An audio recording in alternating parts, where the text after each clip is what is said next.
Om Ajnanatimidandasya Jnananjana Shalakaya Chakshurunmilitam Dhena Tasmai Shri Gurave Namah. Hare Krishna. Hare Krishna. Happy Gopastami. Welcome to ISKCON of Silicon Valley. We're very happy you've joined us here tonight for our weekly program. And we're going to start tonight with a song about the spiritual world, which describes how the spiritual world is reality. Well, some people reason that this material world is temporary, and because it's temporary and also has variety, then by some adjustment of the mind, one might think, well, then perhaps the spiritual world is the opposite of the material world, so it's minus variety. But in the Bhagavad Gita, Krishna says that actually the real variety is in the spiritual world. The real relationships are in the spiritual world. Our home, and when we think of home, and I notice that many people are traveling home for the holidays, even though Dr. Fauci said don't do it, because we have a pull towards home. We want to be in that place where our people are, our core relationships are. And according to the teachings of the Srimad Bhagavatam and the Bhagavad Gita,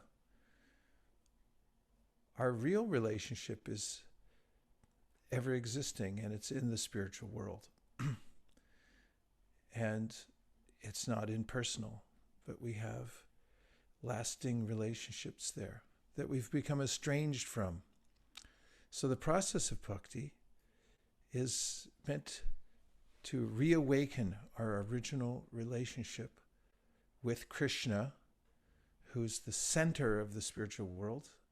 He's the origin of all energies and the source of all entertainment in the spiritual and the material worlds.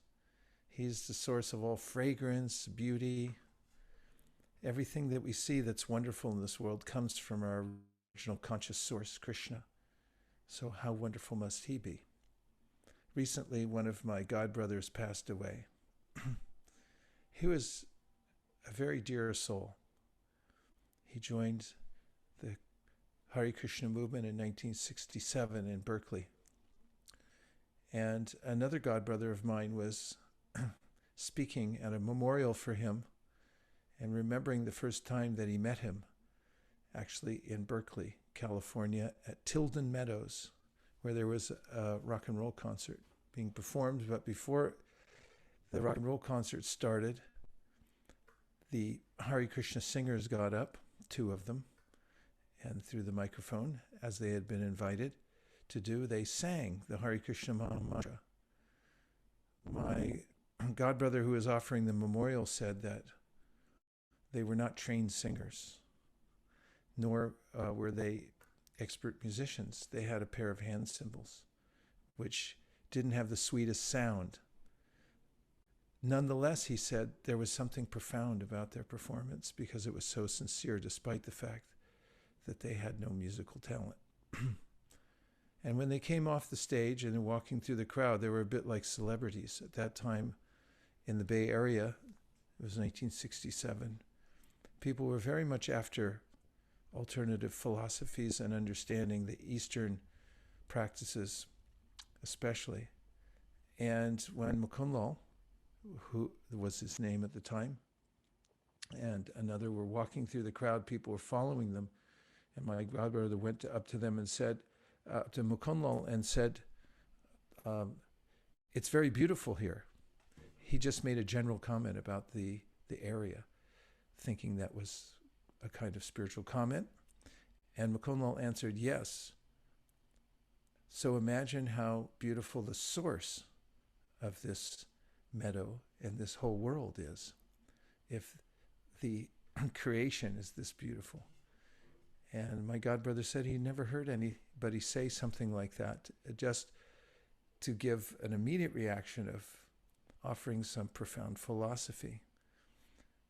That is the teaching in the Bhagavad Gita. Krishna says that the spiritual world is full of love and loving relationships, which is what everyone looks for in this world. We work hard because we want to build a nest or a community where we can have relationships. That's the essence of our happiness. And that all emanates from the spiritual world. There is a slight difficulty with our relationships in this world, and that is that even if they're very well balanced, at some point we become severed from them. We all have to move on. Unceremoniously, we're moved on from our relationships in this world. And the relationships are severed. In the spiritual world, the relationships are continual and eternal. So the song we sing now is called Jaya Radha Madhava. It mentions various names of our original divine source. The primary name we use is Krishna, which means all attractive, the all attractive person who's love personified.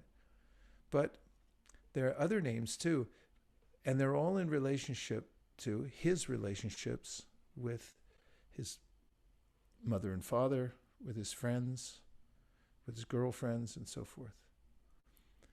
So let's sing this song, and then we'll chant the Hare Krishna Maha Mantra, and then we'll talk about the practice of Krishna consciousness.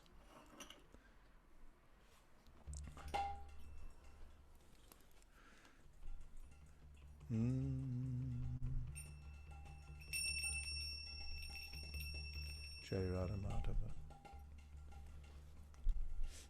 Give me a starting note.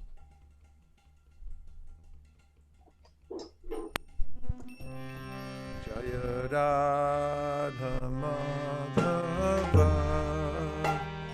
Kunja Bihari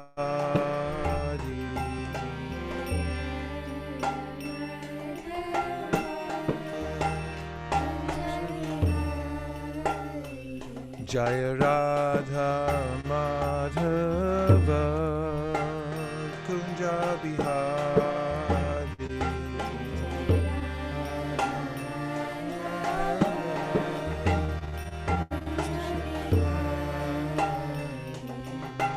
Gopi Janna Vallabha Girivaradhari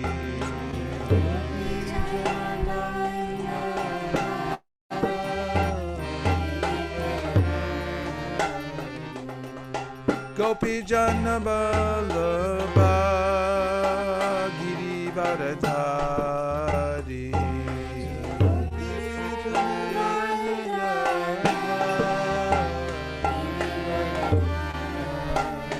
Jashodanandana Braja Jana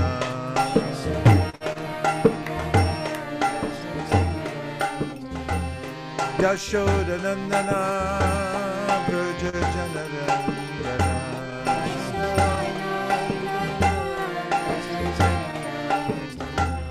Jashodanandana Braja Jana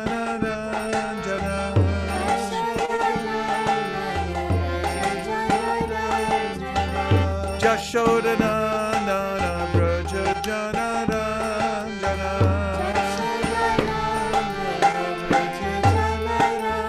Janatira Banachari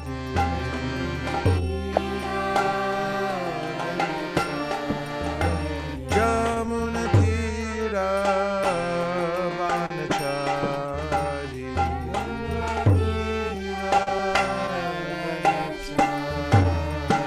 Bhagavad Gita, Krishna says that the mind can be the best friend or the worst enemy. We're not our mind, but we need our mind. It's an instrument, albeit a very subtle instrument like software in a computer. And the body also is necessary for us as a vehicle, especially for self-realization.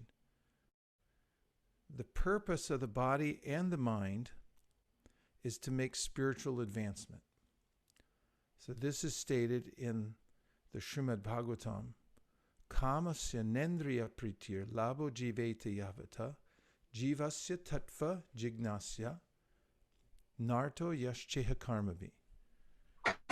This verse says, don't waste your body in sense gratification. In other words, you need some sense gratification in order to live. If anybody's ever tried just eating a saltless diet for a week or so, you may say at first, yeah, I'm a great sadhu, I can eat, I can do anything. But after a month, suddenly, you'll have a bag of potato chips or something, and it'll all just come bouncing back. The senses are like dangerous serpents. They're described like that. Arjuna asks Krishna in the Bhagavad Gita, what's the symptom of somebody who's self-realized, who's situated on a platform of self-realization? And Krishna answers him, prajahati. The first word is prajahati. It's the ability to withdraw the senses. Prajahati yada kaman sarvan partam manogatan. He says that the person at appropriate times can withdraw the senses, and also isn't enticed by the many desires that come through the mental system. There's a point at which the intelligence becomes stronger than the mind offering a conveyor belt-like presentation over and over again, many different kinds of ideas to enjoy and desires. Oh, well, you tried last time, didn't work. Maybe you should try a little higher dosage, or mix this with that. Maybe it'll be better the next time. Let's try it again. Of course, we get a lot of encouragement for not going for that kind of enjoyment from the scriptures. For instance, Prahlad Maharaj, he was a 5-year-old boy.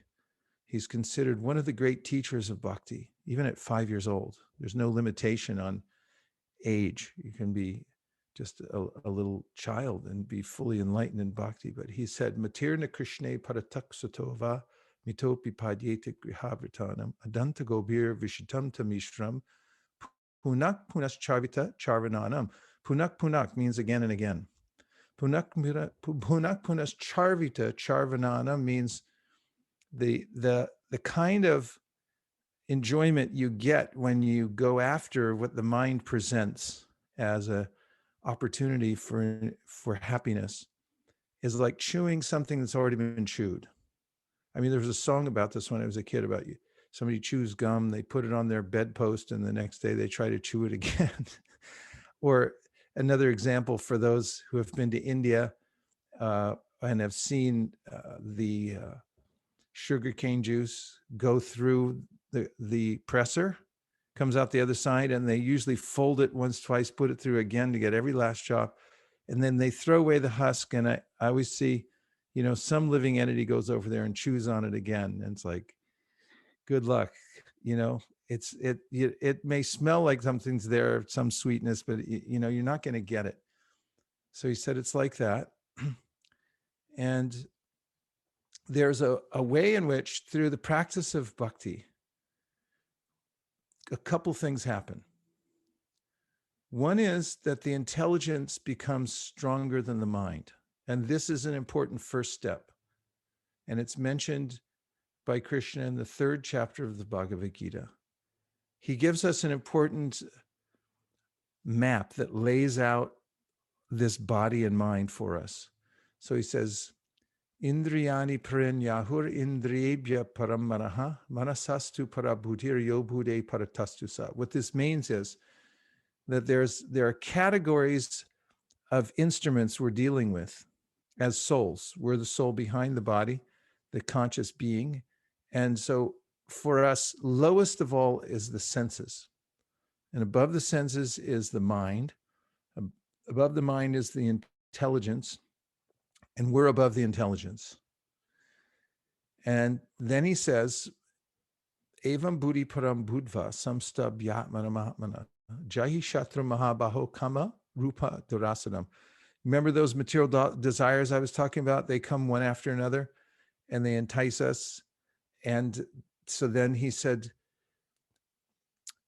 fortify your intelligence so you have context for these things. You see them and you know them for what they are.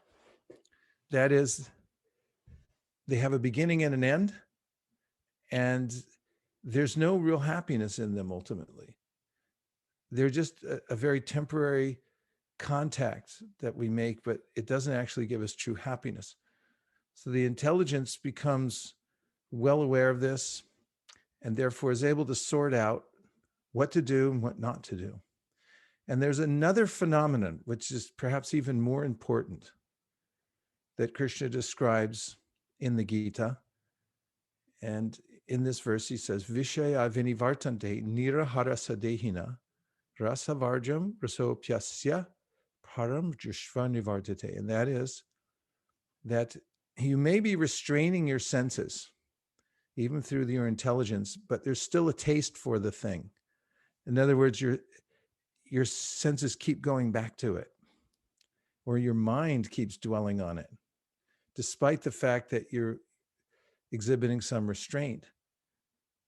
But then he says, if you get a higher taste, then it's you no longer have to use restraint. It happens naturally that you just gravitate towards the higher taste and you forget about the other one. So somebody's in a relationship and then, the relationship breaks up and then they're just pining for that other person, but they meet somebody much better and nicer. And it's like, oh yeah, who is that other person? I forgot. So when we meet Krishna, we forget about our other kinds of relationships and pursuits because the taste that we get is superior and we know it. That's one thing we know about is taste. We know when we taste something that we like, right? And so when we taste Krishna consciousness, it's a taste that's superior to anything else that we've ever tasted. And it leaves an impression that we can't forget. And that's what's important about bhakti, the practice of devotional service, is that we're playing with spiritual fire and eventually we're going to get burned. What I mean by that is that, as an example, the chanting process, although I may not be fully aware of it, it has power. But the Srimad Bhagavatam says, okay, say there's some fire, and let's just say there's a person in your group who's never come in contact with fire before. So he or she goes over and touches it. Just because that person didn't know the quality of fire, does it mean that he or she won't get burned? Monisha? No, they will still get burned. They'll still get burned. So Srimad Bhagavatam says, as an example, the chanting of Krishna's names has this spiritual potency that cannot be denied. It always has an effect. And if we come in contact with it, whether we know or know not, it'll have an effect. And if we stay in contact with it, then it'll have such an effect that it will break through the other kinds of habits that we have, and it will supersede the other types of tastes that we may have developed for lower things that we thought were nice. But then when we taste something, even a tiny bit of the spiritual sense gratification, then the other part just seems not worth it. It's not worth it at all. It's not worth my time. Why bother? There's nothing in it. For instance, if you have a diet of, let's say somebody's giving you, because you're very hungry and you could only survive on this, barley cooked in cow's urine, and that's what you get to eat every day. But you get used to it over time because you're starving, and there's nothing else to eat. That's what you're going to get. Is that okay, Bhakta Rohit? Barley cooked in cow's urine? I've never tried Guru Maharaj, but maybe I could. Well, Bharat, that's what he ate every day when Ram was in the forest. He just went on this austere diet. Or how about Havishan? This is something that my friend Suradas used to eat every Chaturmasya. I tried it once for a month, and that was about enough for me. Havishan is plain rice and dal cooked together with no spices, no salt, no other spices. And so if you eat that every day, you'll survive. And how about, then if someone gives you some really opulent food, something that's much tastier. Well, could somebody name something? Shriyanta Riksha, what would it be? Oh, I'm sorry, go ahead. Gulab jamun. Gulab jamun, yeah. Well, what about a savory to go with that? Samosa. Pakoda. Kachoris. Kachori. Kachoris. Okay, let's go with pakora. That's a universal favorite. I mean, everyone everywhere likes pakora. If you have a cauliflower pakora cooked properly, fried in ghee, with some tomato chutney, I'm freaking you all out now, right? When's prasadam? So if you have that, then would you like a little havishan? Even if you were enjoying the austerity of it, it'll be very difficult because you have the taste. So Krishna consciousness, when one gets a taste for it, is like pakora and tomato chutney times a million, to the millionth power. This is what Rupa Goswami is saying in the beginning of the Nectar of Devotion. He's saying there's different kinds of happiness. Material world has happiness, but it's the stalk of the sugar cane that's already been squeezed so many times that the idea of the juice is in there, but there isn't any juice. It's just not there. And Brahman happiness, it's that is just knowing you're not your body and going beyond the machinations of the mind and experiencing one's spiritual nature. That's another kind of happiness. But compared to bhakti happiness, it is like the water contained in the hoof print of a calf compared to an ocean. So we hear all those things, and then we can be inspired to try for it on the path of bhakti. So the process of bhakti starts with the mind. So one of the statements of the great teachers of bhakti about how to get started is yena tena prakarena mana Krishna niveshayat. And that means somehow or other think of Krishna. Why? Because Krishna is sweet, sweeter than a gulab jamun, and the most beautiful thing. So in this world, we have Cupid. People see a beautiful person, and then they are smitten. They get overwhelmed. Like the most beautiful people, they put pictures of them up on their wall. They want to watch them on the television and in the TV. They think about them all the time, right? I'm not right on that? Yes, okay.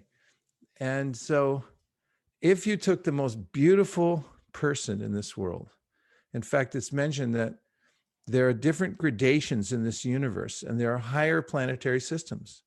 And there are people who live in those higher planetary systems that are far more beautiful than the people of the earthly planet. Their bodies are ethereal. They're not so gross. They don't have the same bodily odors. They don't use deodorant in the heavenly planets. There's no comparison practically, but that they dull in comparison to the residents of the spiritual world. And then in the spiritual world, Krishna, and that's what his main name means, the most beautiful, the all attractive, that everybody's attracted to. If you take all the attraction you can imagine in this world, that you're attracted to a beautiful person, a charismatic, beautiful person, and then you realize what's the source of that, the most charismatic person, beautiful person, and it's Kandarpa Koti Kamaniya, Vishesha Shobham.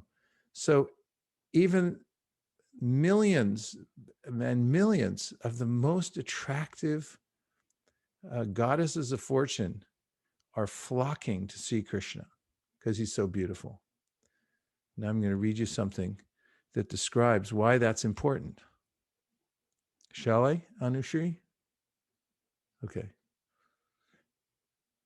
Hasam harir avanata kila lokativra shokashru sagara vishoshanam atyudaram samohanaya rachitam nijamaya yasya brumandalam munikrute makara dwajasya.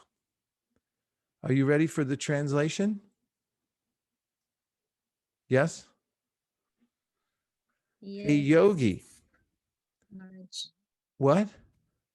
You guys are too good. I even deliberately didn't say the verse number to see if you could get it.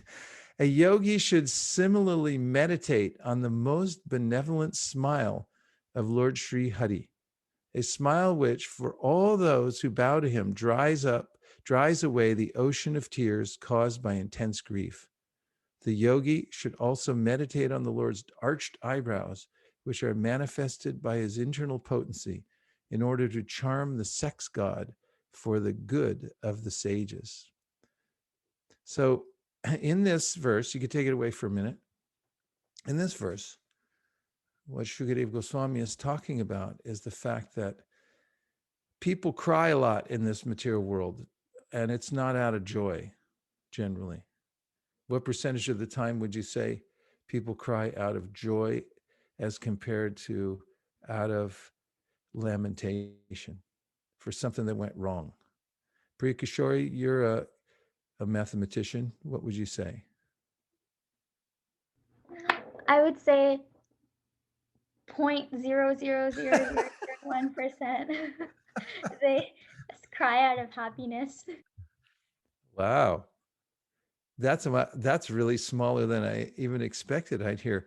That's a very tiny part. And so what happens is, did you ever wonder where salt water comes from, Srivatsa? Now you know. I was just down by the San Francisco Bay yesterday. It actually turns out it's right near my house. I never knew that. I just had to walk a different direction. Been here for 35 years. There's a San Francisco Bay and it's salty, and there's a big ocean of salt. Well, it comes from all the tears of the living entities in the material world. Crying, crying, crying, crying.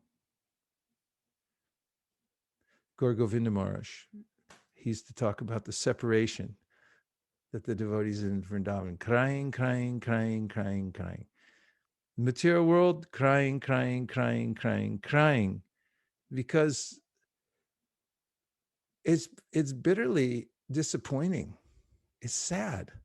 Shoka. All those tears of all the living entities. Imagine billions of people on the planet always crying, crying, crying, crying. And it, over millions of years, billions of years, it creates an ocean of tears. So how to dry up the ocean of tears? If you see the beautiful face of Krishna. That's why Krishna says in the Bhagavad Gita, Manmana Bhavamad Bhakto. Just think of me. Well, how are you going to think of Krishna if you don't know what he looks like? That's why there are images of Krishna. They are rendered according to the scripture, how he stands, how his body is formed, what his face looks like, and so forth. And then we find out also that within the name of Krishna, this is something that is taught by Sri Chaitanya Mahaprabhu, Krishna's form is present. That's amazing. So when you say Krishna, everyone say, then Krishna is personally present in his name. So if you continue to say Krishna, Krishna, Krishna, Krishna, Krishna, Krishna, Krishna, Krishna, Krishna, Krishna, Krishna, Krishna, Krishna. Come on, Shamaling, you say Krishna, Krishna, Krishna, Krishna, Krishna, Krishna. You're actually meeting Krishna face to face. There's no difference between Krishna, his form, and his name. And everything about him is present there in the name. So now the two things go together, these two concepts, which say, Yena Tena Prakarina Mana Krishna Niveshaya. Somehow or other think of Krishna and chant Hare Krishna as one of the most important practices. The two things go together because if you chant Hare Krishna, then you're naturally thinking of Krishna because he's personally present in his name. This is the basic principle of Krishna consciousness. So once you're able to think of Krishna, then the mind becomes properly aligned. It becomes satisfied, and spiritual intelligence awakens within the mind. Labdha buddhi, one gets one's intelligence, one's spiritual intelligence, and then one also starts to notice good qualities in oneself. These don't come out of nowhere. In fact, bad qualities don't come out of nowhere either. The Bhagavad Gita, Krishna says, and this is the last point I make before I take a few reflections. So we've said a lot of things here. He says, Purusha prakritisto hi bhunte prakriti jan gunan karanam guna sangosya sadasad yoni janmasu. Where do we get our qualities? Have you ever wondered that, how you got to be the way you are? Everybody likes something different. Like some people, they like, I don't know, shag carpet. That's something from the 60s. Other people, they like to live in a trailer park. Other people, they like Chinese food. Not Sri Krishna Purushottam.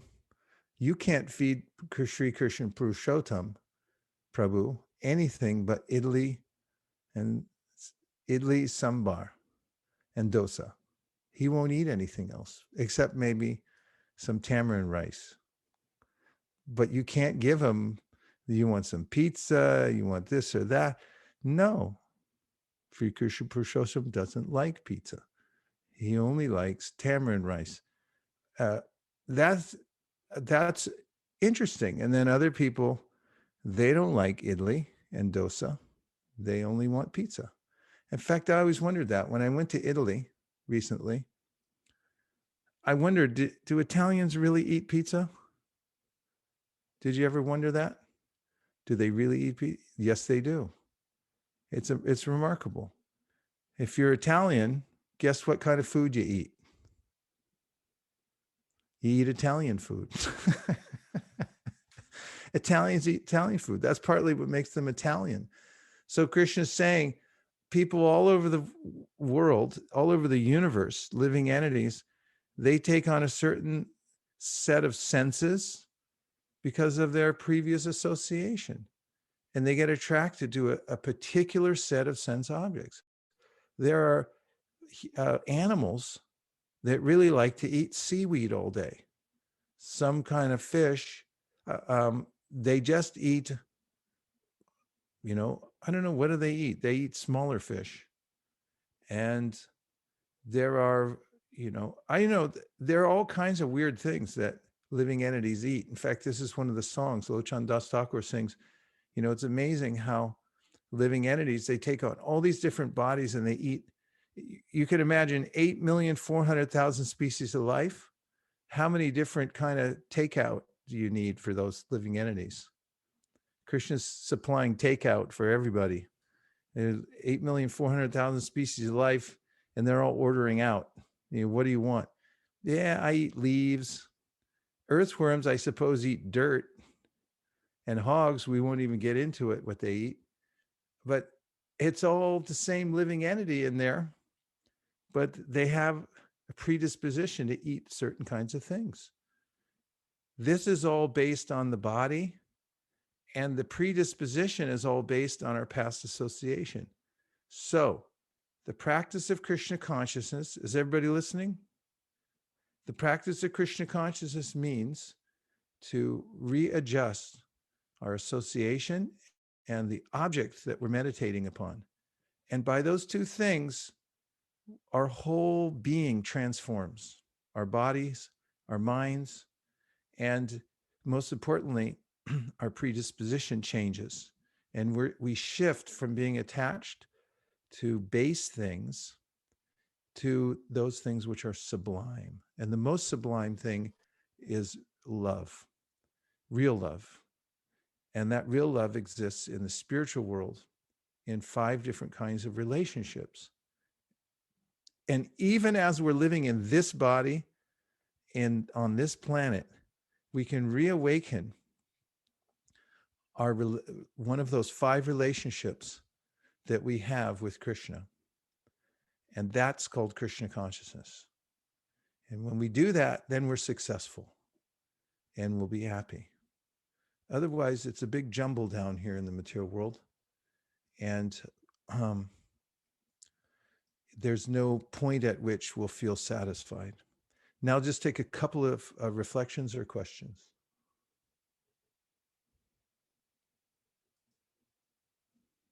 Hare Krishna, Prabhu. Oh, Hare Krishna.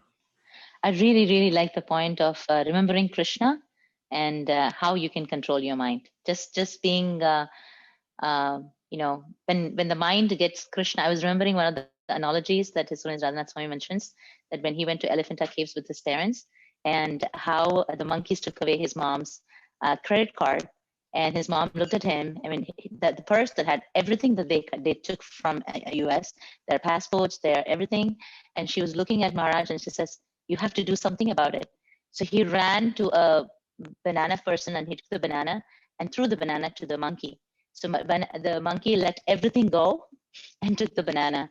So I was remembering that part, that when our mind gets Krishna, it's not worried about anything else. It's just so happy that it won't ask for anything else. Thank you, Prabhu. Well, that's a happy ending. But the monkeys in Vrindavan are a lot smarter than that now. They don't always give the stuff back. They like to break it first anyway. They chew on it and throw it back. No, it's an excellent example, and it's really beautiful. If we give them something that they like. Here's a question from Ankush. After some time performing devotional service, we do not feel we are advancing in Krishna consciousness. Does that mean we seek new association to achieve that higher taste? Well, only if you're not in good association, but you got to be patient, Rome was not created in a day. And Krishna consciousness, it's not like, you can just start and in 10, 15, 20 years, then all of a sudden, you're experiencing ecstasy and rolling on the floor. It takes a methodical effort over a lifetime to come to some stage of real standing in devotional service. It's the most valuable thing. So Rupa Goswami says, be patient. This is important when you're baking bread. I found out the hard way. You can't rush the process or come out all yeasty. And you go, what's wrong? Bread doesn't work. Bread doesn't taste good. But did you follow the recipe? You have to wait till the bread rises, and it takes the time. How long does it take? As long as it takes. And, the environment counts. There's a cookbook actually written by a chemist And she talks about all the circumstances under which the food you're cooking has to be, it varies how it comes out according to the environment. And there are many different kinds of variables that can affect the outcome of your cooking. So there are many variables that affect the outcome of your practice of Krishna consciousness. But one thing Krishna keeps saying over and over again is just keep doing it and be patient, because you will come to the point. And you don't have to change your association again and again unless you're in bad association, or there's something where you're invited to go where there's much better service for you and better association. Ankit says, I like the fact in Bhakti Yoga, the mind is controlled by intelligence. I was just thinking how, like our phone disturbs us through push notifications, the mind also disturbs us through pushing impressions. And to purify those impressions, we need to get higher taste. Yeah, we're all familiar with push notifications. And there is a lot of parallel, because the mind gets programmed the way the search engines program our particular profile to chase after us in a particular niche. This is actually one of the theories on why people are so polarized these days. It's because everybody's in an echo chamber and everybody's listening to a voice that's mimicking what they're asking for. For instance, if you go and look online for a few things, it'll keep following you because it ends up in your profile, and your sense of reality then gets shaped by that. It's very similar to the way the mind works, also with some scars. You come into this world and you have a particular perspective because of your past experiences. And when you're being driven, and actually we are driven by our past experiences, I think I'm making an independent choice, but I'm making a choice based on my previous impressions, which are in the mind. And I say, no, this is the best thing because I like it. But why do you like it? It's only because you're predisposed, because you're being influenced by those algorithms that are in your mind. It's not actually a free choice. You're being forced to choose a particular thing because of the impressions. You just think you're independent, but you're not. That's why Krishna says, Prakrite kriyamanani gunai karmani sarvasha hankara vimudatma kartaham iti manyate. Which is that when you become really foolish because of connection to the material nature, then you think, oh, I'm the center and I'm doing everything. But actually you're being forced to do it by material nature. That's a doozy, isn't it?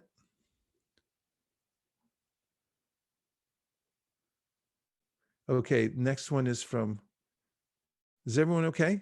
Do you all need to speak up to air your concerns in the Zoom room? You may have some concerns. Hare Krishna, Prabhuji. Hare Krishna. Can we just say Krishna, Krishna, Krishna instead of chanting the Maha Mantra? You could do this one. Where'd you go? Oh, I'm here. Oh, yeah, you moved from the bottom to the top. It's hard to keep track of everybody. Here's a mantra for you that Lord Chaitanya used to chant. Krishna, Krishna, Krishna, Krishna, Krishna, Krishna, Krishna, hey. Krishna, Krishna, Krishna, Krishna, Krishna, Krishna, Krishna, hey. Krishna, Krishna, Krishna, Krishna, Krishna, Krishna, Rakshamam. Krishna, Krishna, Krishna, Krishna, Krishna, Krishna, Pahimam. Rama Raghava, Rama Raghava, Rama Raghava, Rakshamam. Krishna Keshava, Krishna Keshava, Krishna Keshava, Pahimam. Do you know that mantra? No. Okay, make sure she gets it. You chant that sometimes. Always chant the Maha Mantra, though. It's the best mantra. That's why they call it the Maha Mantra. Okay. But it's all, you can chant Krishna, Krishna, Krishna if you like, anytime.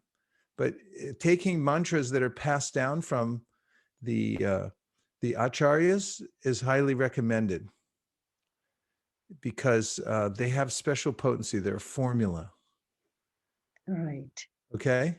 But Okay. variety is okay too. And, there's no hard and fast rules. If you feel like sometimes just saying Rama, Rama, Krishna, Krishna, go for it. It's all absolute. It's no problem. Thank you. Yeah. Thank you. Who else would like to air their concerns? Hare Krishna Prabhu. Hare Krishna. Hare Krishna. Go ahead, Priya. This is not a concern. I was wondering if you could elaborate on the point you made earlier about in the process of Krishna consciousness, one starts to understand one's own good qualities. This seems to be contradictory to the many Vaishnava songs we sing, because as we see the Vaishnavas advance, they tend to sing songs about how lowly they are. So how is it that we become more aware of our good qualities? Actually, it's really a paradox in a way. Jack Benny, he was a comedian. You never heard of him, Priya, but he was around in my parents' time, and one of his routines, his comedy routines, is he'd play the violin in a very raunchy way. Like, it was annoying the way he played it. And I remember seeing him on the television. My parents were laughing, and I said, "He's a terrible violin player." And they said, "No, actually, he's a consummate musician. He's a concert qualified violinist." And then they said something that shocked me. I had to think about it for a while. They said, "In order to play that bad, you have to be great first." So when devotees reach a high state of consciousness and they express this humility, like in the song we sang yesterday during Youth Jam, they can observe that and express it in such a way that it's understandable to us. Oftentimes people who are actually in lower consciousness who express humility are more talking about low self-esteem. That's why when Bhaktivinoda Thakur talks about humility, it's so attractive. It's coming from a different platform. But let me tell you what I meant by that. I meant that it's quite surprising, isn't it, when you notice in yourself the ability to control your senses? Have you ever noticed that? I mean, it's not very surprising at all to watch your senses overrun your life and just do whatever they want to do, despite you going, hey, wait a minute. Wait, what? I thought we were going to do, I thought we had a plan. And your sense again, nah, forget it. We're doing what we want to do, buddy. And this is our thing, this is what we do, remember? And you're like, all right, okay, we wimp out because we're not strong.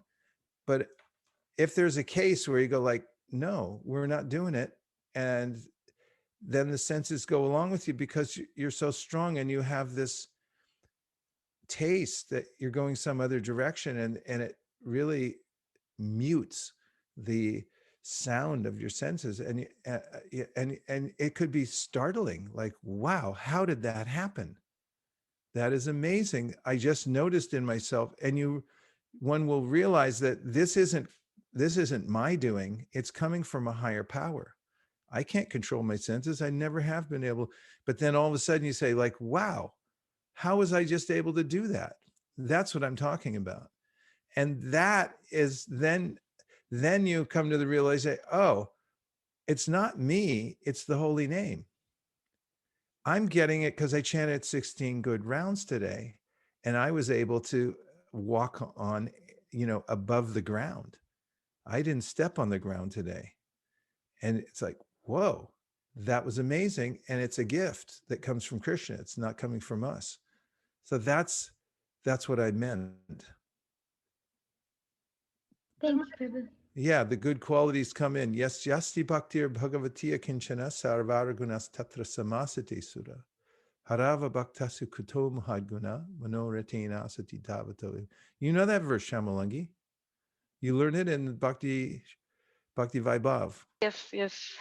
That's good. These are important verses. You know all those and you have your repertoire.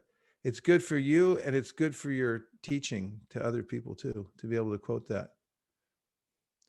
Okay, let's see what else. What other concerns would you like to air? Hare Krishna Guru Maharaj. Oh, Peace and Hare love to Krishna. Guru Srila Prabhupada. Haribo.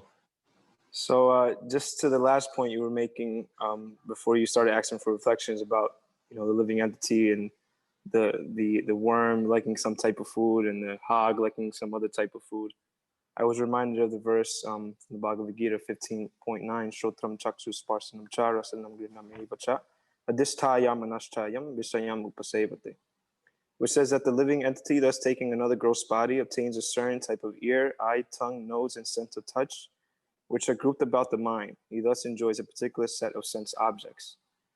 So I was thinking, I just got another reminder, or another thought was 4 years ago, I was driving His Holiness Dhanavir Maharaj, and Maharaj was sitting in the car and he was silent for about 10 minutes. He was just observing the people as he was walking by in New York. And then Maharaj just said, just see the captivating energy of Maya. This man is attracted to this woman. That cockroach is attracted to that cockroach. A cow is attracted to a cow, and like that. I was just thinking, because of the body that we're in, we're so much attracted. Our desires, take us everywhere, and like that. Yeah, it's a very important point. It's inherent in the body, and you gave a good citation from the 15th chapter of the Gita that we get a certain set of senses that are grouped about the mind, and those senses that we get are the filling in of our desires from our previous life. So in this life, we develop impressions in our mind called samskars. Now, what happens to all of them? They're very subtle, but they have an impression. You know that things evolve from the subtle and then become grossified. So there's a way in which, and Krishna talks about it in the Gita, Patanjali talks about it in the Yoga Sutras, that when we leave this present physical body, there's a filling in of the impressions from our previous life, from our present life. It fills in. And that's what you said, Shotram Shakshu Sparshanam Cha. This is naming the different senses. And the senses actually, we're not smelling with this fleshy protrusion here. It's actually, there's a subtle element behind it that is actually the software that runs the nose. That makes sense to all of you, I'm sure.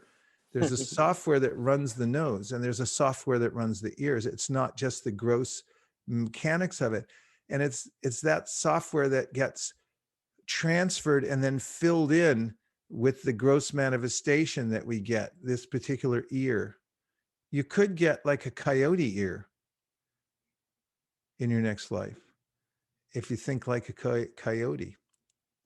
You think and act like a coyote, you hang out with a coyote, you think of a coyote, you get a coyote ear and a coyote nose, or any other number of living entities. And there's a jumble. Nowadays, there's a computer program where you can create people. Have you seen this, Balaram? It just runs it. You've seen it, Bhakti Rohit. It runs it, and you could see myriad images of people, and they're just computer generated. They're not actual people, but that's what actual people are. They're just a jumble of these various, algorithms that have been grossified from the subtle level up to the gross level, and just gets manifested out. And then, as you're pointing out, Gopal Champu Prabhu, there's a way that once that is manifest, then we just go that direction because the senses are predisposed to go in a certain way. However, the process of devotional service purifies the senses, and it gets rid of what's called upadis. And here's what an upadi is. If you take a pure crystal, which is clear, and then you put a red rose next to it, you'll notice that the crystal turns red. So that's the same as we are pure, but when we're in association with the three modalities, then we take on a particular color. Parabhavastava bodhajato yavan. What is it? Parabhavastava bodhajato Yavana jignasata atma tatvan. Tavat kriyas tavat idam manovai. Karmatmaka yena sharira bandha. Yeah, there it is. Karmatmaka yena sharira bandha means the mind becomes colored. There's an upadi in it. And that's what drives us from one place to the next. So devotional service goes like this. Sarva padifa nirmuktam tat pratvena nirmalam hrishikena hrishikesha sevanam bhaktiruchite. When you perform services with your various senses, then those upadis begin to diminish, and you take away the coloring from the senses. The coloring comes from the three modalities, and then you get the pure consciousness comes out. This is what's called Cheto Darpana Marjanam from Chaitanya Mahaprabhu. That surface, the chitta, the mind becomes pure, and you can see yourself. And by the way, when the consciousness becomes pure, then Krishna appears within your consciousness. This is proved by Lord Shiva in the Bhagavatam when he says, Sattvam Vishuddham Vasudeva Shabditam Yadiyate Tatra Puman Apavrita. Apavrita means once you come to Shuddha Sattva, no more modalities, Sattva Rajas Tamas. It's pure Sattva, Shuddha Sattva. Then Krishna appears. He's already there. It's not like he appears. He's already there. I just can't see him because of the fog. And how do you clear the fog? Kechit kevalaya bhaktya vasudeva parayana agham dunvanti kartsneya anihara eva bhaskara. When the sun comes out, Bhaskar comes, right? Dira Prashanta? When Bhaskar comes out, then Yes, Lord. nihara eva bhaskara. Just like when the sun comes and it burns off the fog. So in the same way, when the holy name comes, when the pure devotional service comes, the practice, then the fog gets burned off and you go, oh, look what's here. Have you ever had that happen? I remember the first time I went to Hawaii. I got there late at night, I think on Christmas Day, because the marathon was dead. I was on my way to India and I got a cheap ticket. The first leg of the journey was to Hawaii. It was really funny because I got there and I saw it was warm, like 73 degrees at night, and there was Santa Claus out there. Not the real one, but you know, people had him up on their porches and stuff. And I was thinking, that's weird. How can you have Santa Claus in 73-degree weather? So I got to the temple by midnight. I found my place on the floor and went to sleep in the Brahmacharya ashram, and I got up for Mangalarti. Was sitting chanting my japa, and then the sun came up and I said, oh my goodness, look where I am. It's heaven there. I mean, not really, but it looks like it at first before you hear the ambulance go by.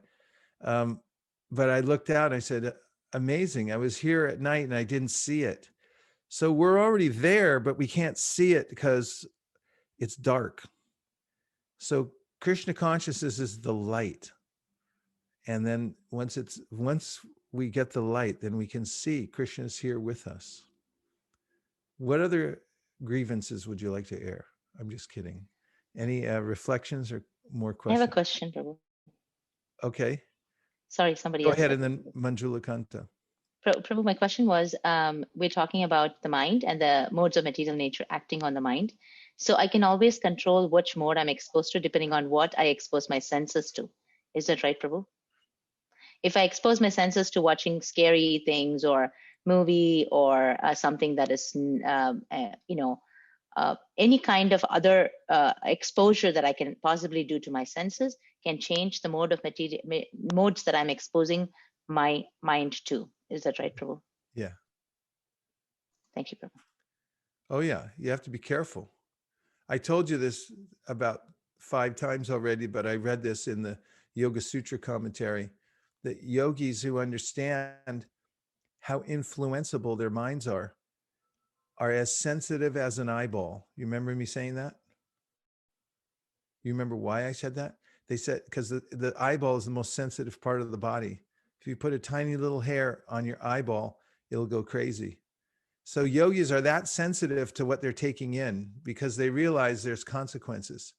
They said they're especially sensitive to the Chladini klesha. Chladini klesha means You think you're getting enjoyment from the material world, but once it sticks, it's really hard to get rid of that hladini, that pleasure sensation. It's not actual pleasure, but your brain thinks it is. So people get addicted to things, even though they're suffering. They do it over and over again. However, there's good news. You want to hear good news? Okay, I'm counting everybody. If you don't want to hear it, then mute yourself so you can't hear this. But there are ways to put superior samskars into your mind, and they actually cover the detrimental ones. So, we had in this little place I live right here, this kutir I live in, when Prabhupada was down here the other night for the Disappearance Day celebration, and we did some puja in here. We offered incense, and it was otherworldly, the smell. For the last 3 days, I walk in here and my mind just takes off somewhere to some spiritual place because I smell that incense. It just stuns me, actually, the residual of it. And so Krishna consciousness, it smells good, it looks good, it tastes good, it sounds good. Everything about it is heart-rending and very tasty. And so when we take in these impressions, like at ISV, when we have a big festival and we're hearing and chanting all day, and then we take prasadam together, and there's like everything's nice. And then you go home and you just feel like you're not in the material world at all. And you see people walking down the street and you go like, ew, what are you doing? Where are you going? You missed the festival. I remember in LA at Rath Yatra, I go down there to help Nirkula cook, and I'd be in the kitchen for 2 days, and then on Vaisesika for another day. And then we're at the festival all day, and then walking to our car across the Venice Strip where people they've gone crazy. And the sense gratification is so blatantly base that you look at it and go like, oh my God, it's hell. And you can see for yourself that you're already in a superior position because of the power of the association and the prasadam that you've been getting from every direction. So bhakti yogis, who understand what's at stake here, I mean, they read these verses and they get it. Labvam sadurlam abhidam bahusambhavantim manushya martadam anityam apihadira. Means like, man, little jiva, you got a chance. You just landed in the right place. Get ready to jump, boy. Don't waste a second here, because it's a nityam. It's very temporary. I've been thinking about that lately. I mean, these bodies are held together with rubber bands, basically. You think like I'm big, strong, whatever, but it can break down in 5 seconds. And then you have to relocate. And according to what portfolio you've put together in this lifetime, that's what you get to show at the door at the next place. You don't get more or less, you get what you get. You don't get a say in it. So now's when you get the say. Now's when you get the chance. So it's really important to take advantage of the opportunity when you have it. Okay, then we had Manjula Kanta. Thank you. Guru Maharaj, I was thinking about prayers actually, and how, when Vaishnavas are not feeling well or something, we pray for them. And recently, one of my grandmother was sick, and everybody was praying for her, and they felt like their prayers were answered, and she came back home and she was fine. And I was wondering, when we pray to Krishna, we are asking Krishna to change his plans for us. I mean, there's the will of Krishna, and then there's the will of the devotee who's begging him to change the plan. How does it work when it's a materialistic request? And how do prayers work when Krishna already has a plan? Giriraj Maharaj answered that somewhat the other night when he was talking about how devotees were praying for Prabhupada to stay. And he saw that it was a way in which you express your love and your devotion for someone, and it intensifies it. Krishna definitely has his own plan. He could adjust it according to the desire of his devotees, but whatever he does, whether he decide whatever, however he wants to arrange it, it's for your good and for everybody's good who's involved, because Krishna's all good. Keep that in mind. And the second is when we say a prayer, Prabhupada taught us to say like this: my dear Lord, if you so desire, please would you consider this and this and that? And thank you for considering my request. We don't make demands. And then, whenever he decides to enact whatever he wants to enact, then we take it as like, okay, he's got a plan one way or another. I mean, the idea that I'm going to pray to like be solid in this body forever is crazy. So it's not a very good prayer. And the best of prayers are like Prithu Maharaj. We said, I'm like a child. You're like my father. I don't know what to do or what to ask for. So what I'm asking for is you do for, whatever you think is best. That's a better prayer. And if you stick to those kind of prayers, then it's a little more harmony in your mind. There's not the cognitive dissonance. But my thought was, when materialistic people sit down and pray, Yeah. pray, a lot of times, even in history books, we read this, that, like Humayun, he prayed for his son and he was willing to switch his life for his. And the Lord accepted and it happened. So I was wondering, is there power to prayer in that sense, that I'm asking for something and praying and Krishna just gives? Like for a materialistic person, is it true?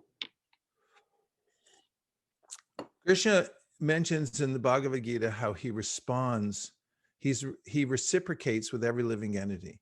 Yeyatam prapadyante tamstataiva bhajamyaham. Mama vartmanu vartanta manusya partasar. Everybody's on my path. And he's the only one who's fulfilling all desires. Eko bahunam yoviditati kaman. Who else is fulfilling our desires but Krishna? So he's fulfilling according to our desires and also what we deserve. And there's a perfect arrangement for every living being, and everybody's perfectly situated according to what they've cultivated and what they desire. Now, when we develop a desire to serve Krishna, as an example, Krishna says in the Gita, Tesham satata yuktanam bhajatam priti purvakam tadami buddha yogam tam yena mamupayandite. If you start asking Krishna, I want to serve you, please tell me what to do, he's right there.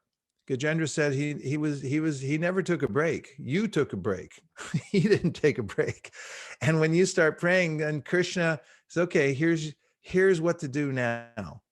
And he'll make arrangements for us. And so we have to be very sensitive to how Krishna's making the arrangements. That's why Brahma says, Tatenu kampam susamikshamanu bunjane vatmakritam vipakam. That best way to think about it is, once you start praying, whatever you see coming at you, then you understand it. Okay, Krishna is arranging it like this and like that. That's the heart of a devotee. And seeing that, okay, I don't know exactly how to arrange this.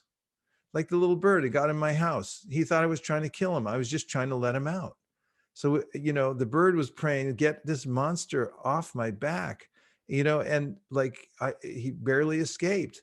And if I'm thinking, in a certain way, then the way everything that comes to me seems like, oh, Krishna's not listening to me. He's listening and he knows exactly what to do.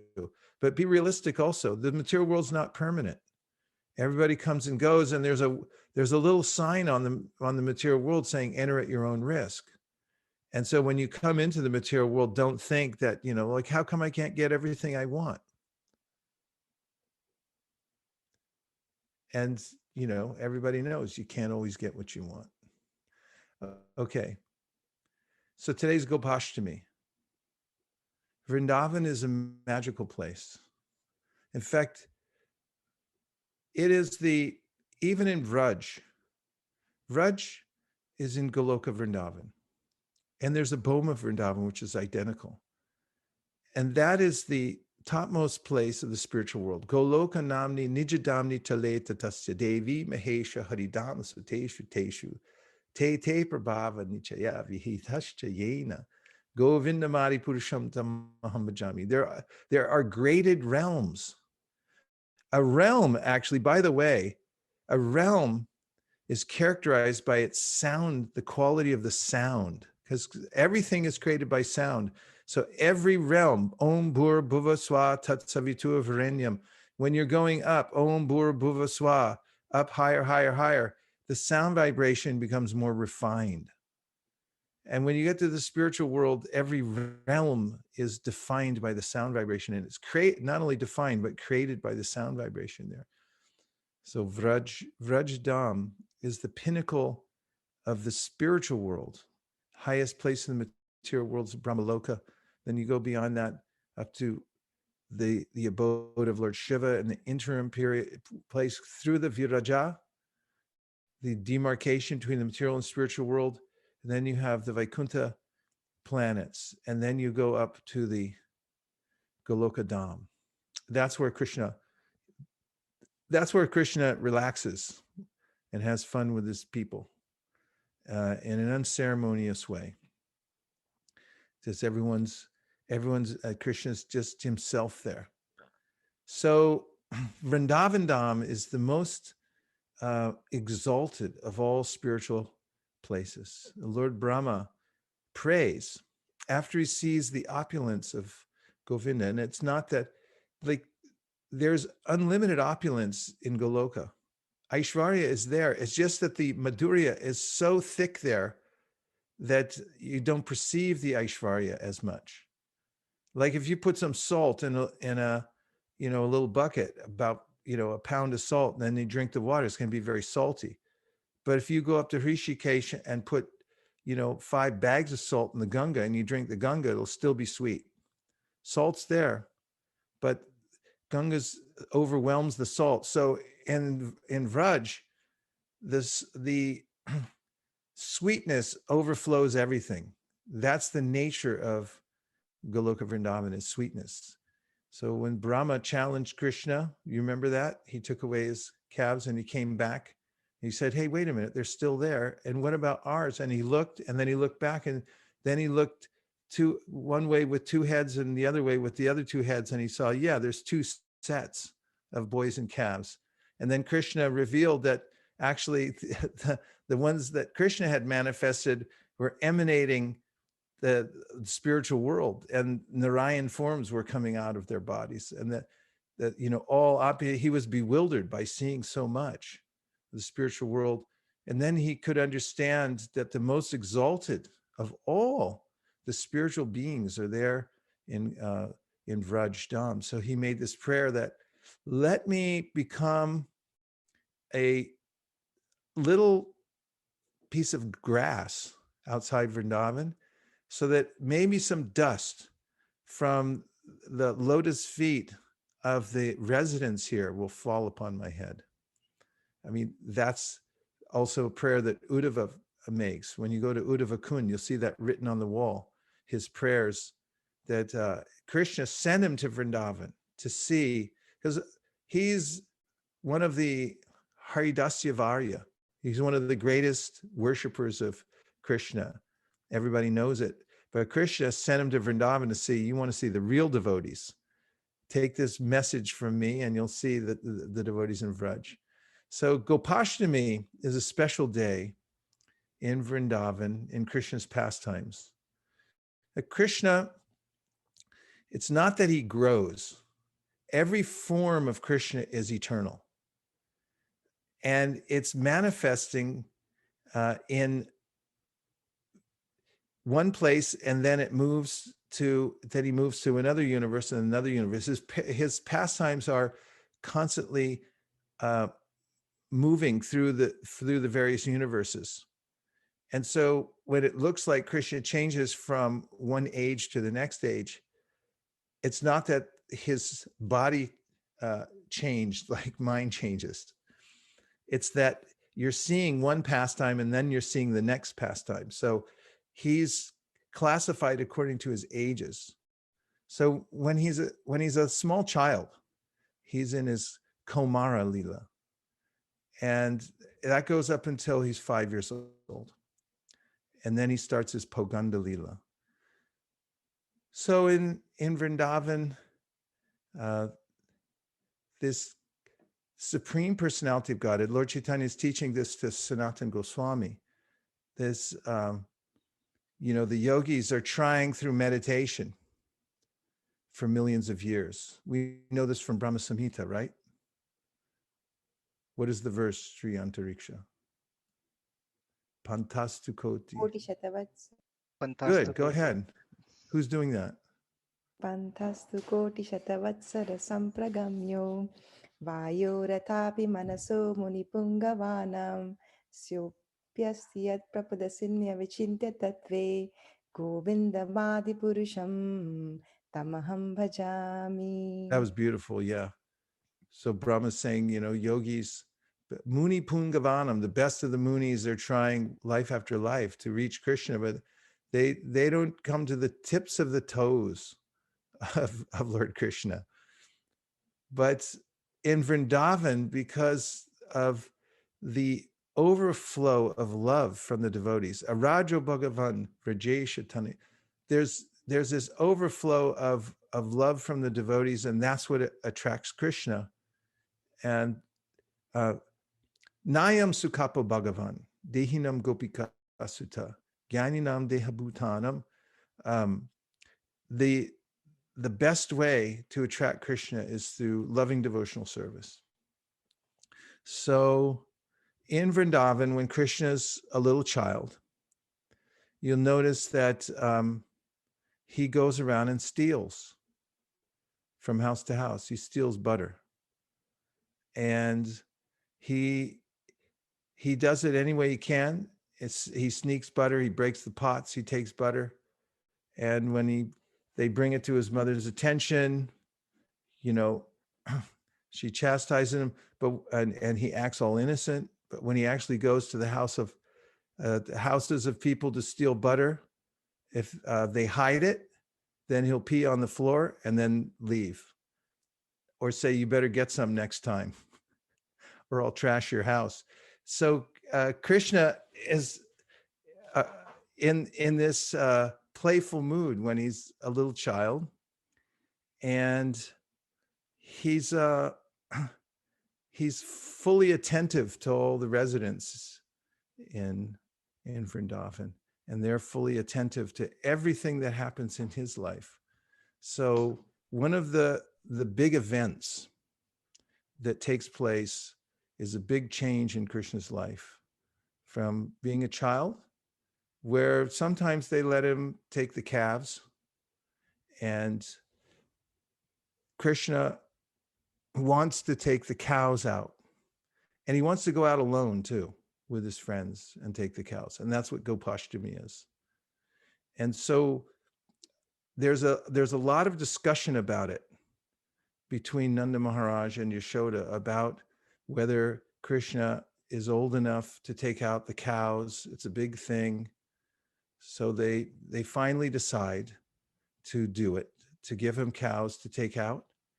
And they also go to the Rishi. Sandilya Rishi is one of the great sadhus there in Vrindavan, and they calculate a time astrologically what would be the best day. And it's a big festival when Krishna finally takes out the cows. And Yashoda gives him a stick at that time for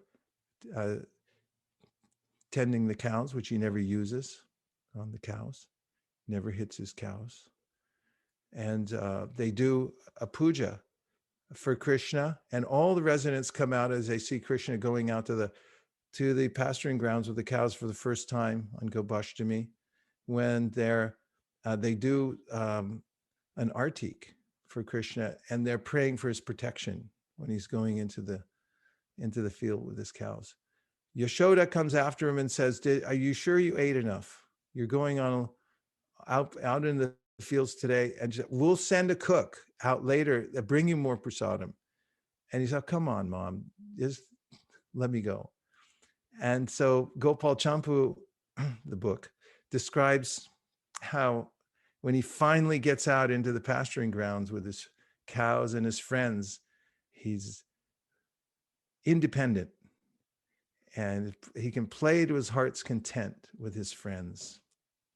In fact, it's on that day, you'll notice in the Bhagavatam, on that Gopastami day when he goes to Talavan, and they perform their pastimes there with the tall fruits and Dhenukasura, so forth. So this is noted by the great acharyas who talk about Gopastami and how Krishna, how much he loves his cows. So it's mentioned, Gopal Champu, that the devotees, they chant on a mala with 108 beads. But Krishna, he also has a mala. It's got 108 jewels on it. And he chants the names of his cows.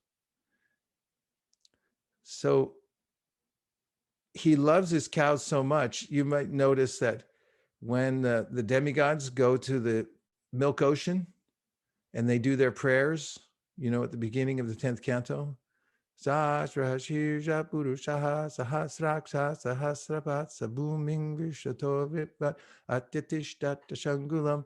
You know, they're doing Purush Sukta, and there's no answer. Or there's no, Krishna doesn't appear. They're all serious and offering prayers. But in Vrindavan, if Krishna hears one of his cows, oh, then Krishna was running. How are you? Is everything okay?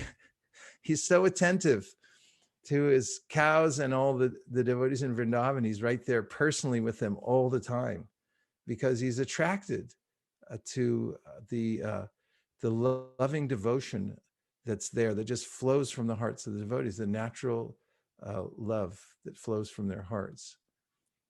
And so on Gopastami, Krishna goes out for the first time into the forest, and there's a huge festival today in Vrindavan. Everyone's decorating the cows and remembering Krishna's pastime. They notice in Vraj, when Krishna does reach the Poganda age, and they can see that his footprint is a little bit deeper than it was before, his lotus footprint. And so in Vrindavan, now that becomes the center point, Krishna going off in the with the cows and then coming back later, and then everybody celebrates when he comes back. So Vrindavan is awash in love for Krishna. It's a magical realm, and all the pastimes there that we hear about Krishna in Vraj are to attract the mind. And when we become attracted to the details of Krishna's life, his pastimes, the way the devotees serve him, then there's no more attraction to the material world. And that is, again, from this verse. I'll read it again. Oh, yeah, I was thinking today about how the yogis try for Krishna, but they can't reach even the tips of his toes. And along the same lines, there's this verse from the 10th canto, 10:11:7. The gopis would say, "If you dance, my dear Krishna, then I shall give you half a sweetmeat." By saying these words or by clapping their hands, all the gopis encouraged Krishna in different ways. At such times, although he was the supremely powerful personality of Godhead, he would smile and dance according to their desire, as if he were a wooden doll in their hands. Sometimes he would sing very loudly at their bidding. In this way, Krishna came completely under control of the gopis. So Krishna is controlled by love. Nayam Sukhapo Bhagavan, Dehinam Gopika Sutta, Gyanam Chat Mabhutanam, Yata Bhakti Matam Iha. This time I got it. Yata Bhakti Matam Iha. Nothing succeeds like bhakti. And so you don't need anything else to succeed in life. You don't need anything else to come to the perfection of spiritual life, but pure bhakti. And the practices of bhakti start with Shravanam, Kirtanam, Vishnu Smaranam, hearing, chanting, remembering Krishna. And if you do that and you develop full faith in that process, then this is called firm faith. Shraddha Shabdi Vishwas Kohi, Surida Nishchoy, Krishna Bhakti koila sarva karma krita hoy, means you know that just by doing bhakti, you'll come to the perfect stage of life. So on this Gopastami day, we pray, dear Krishna, if you so desire, please let us remember your beautiful pastimes. Let them be manifest in our hearts and mind. And please let us spread these pastimes all over the world by distributing more and more Srimad Bhagavatams. Nachari Armarman, Nachari Armarman, Nachari Armarman, Nachari Armarman, hey, Nachari Armarman, Nachari Armarman, Nachari Armarman, Nachari Armarman.